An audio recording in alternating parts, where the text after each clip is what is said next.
Assalamualaikum warahmatullahi wabarakatuh.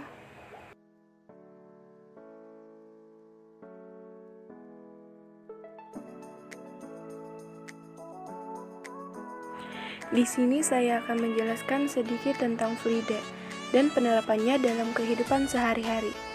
Apa sih itu fluida? Fluida adalah zat alir atau zat dalam keadaan bisa mengalir dan bisa memberikan sedikit hambatan ketika terjadi perubahan bentuk saat ditekan. Fluida itu sendiri terbagi menjadi dua bagian. Yang pertama fluida statis dan yang kedua fluida dinamis. Tahukah kalian pengertian dari fluida statis dan fluida dinamis? Fluida statis adalah fluida yang dalam fase tidak dapat bergerak tetapi memiliki perbedaan kecepatan antar partikel. Fluida tersebut dalam arti singkat yaitu fluida yang ada dalam keadaan diam. Sedangkan fluida dinamis adalah fluida yang dapat bergerak dalam bentuk cairan maupun gas. Bisa juga fluida yang sedang bergerak atau mengalir.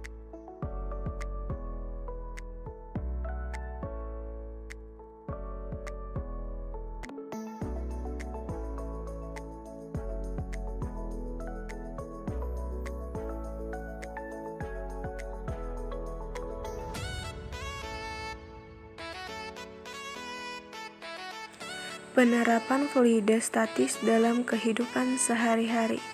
Contohnya dongkrak hidrolik. Dapat kita lihat dongkrak hidrolik. Secara umum dongkrak hidrolik terdiri dari 3 bagian mekanis, yaitu sistem pengangkatan beban, sistem pompa hidrolik, dan sistem pemompa atau pengungkit.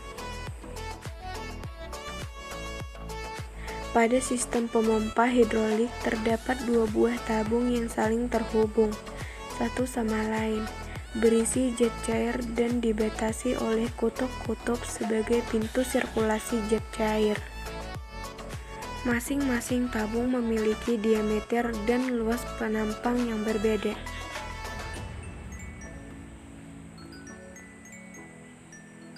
Tabung yang pertama memiliki diameter dan luas penampang yang lebih kecil. Tabung kedua memiliki diameter dan luas penampang yang lebih besar.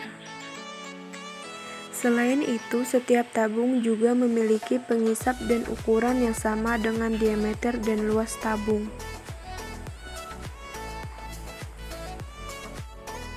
Sistem pompa hidrolik juga memiliki tabung cadangan yang berisi zat cair dan dibatasi oleh sebuah katup.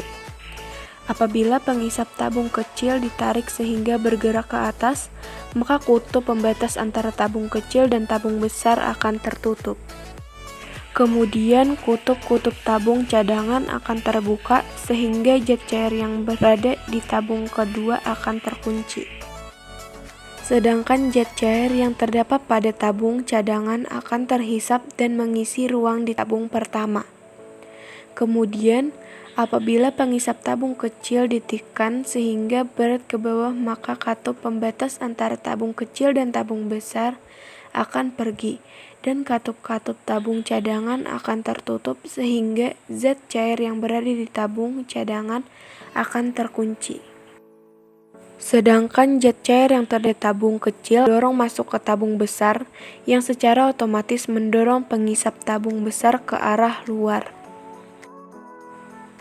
Pada saat pengisap tabung luar terdorong, maka sistem pengangkat beban yang terhubung pada pengisap tabung besar akan bergerak ke atas.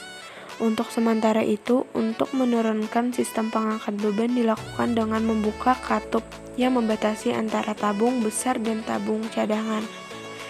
Proses ini membuat zat cair di tabung besar akan kembali masuk ke tabung cadangan sehingga pengisap tabung besar akan tertarik.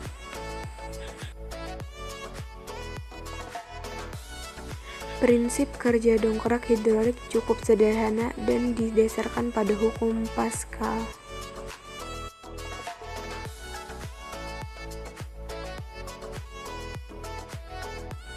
Ini adalah contoh percobaan hukum Pascal.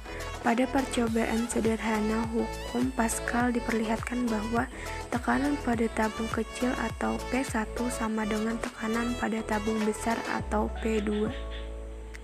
Penjelasannya adalah apabila pengisap tabung kecil dengan luas penampangnya A1 memberikan gaya ke bawah sebesar F1, maka pengisap tabung besar dengan luas penampang A2 secara otomatis mendapatkan gaya ke atas.